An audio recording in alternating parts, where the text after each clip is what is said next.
دعا کرتی ہے کہ اللہ اس کو اپنی رحمت سے دور رکھے،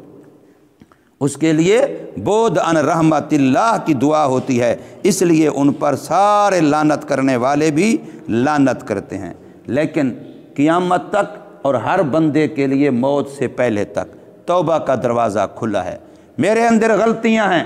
جتنے بھی ایام، سال، دن، مہینے گزر چکے ہیں، لیکن ابھی ہوش حواس باقی ہے، ابھی توبہ کا دروازہ کھلا ہے۔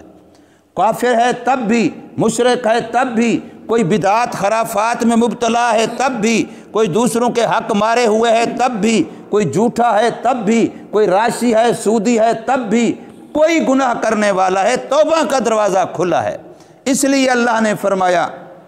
اِلَّا الَّذِينَ تَابُوا، ہاں مگر وہ اللہ کی لعنت سے بچ سکتے ہیں جو توبہ کر لیں۔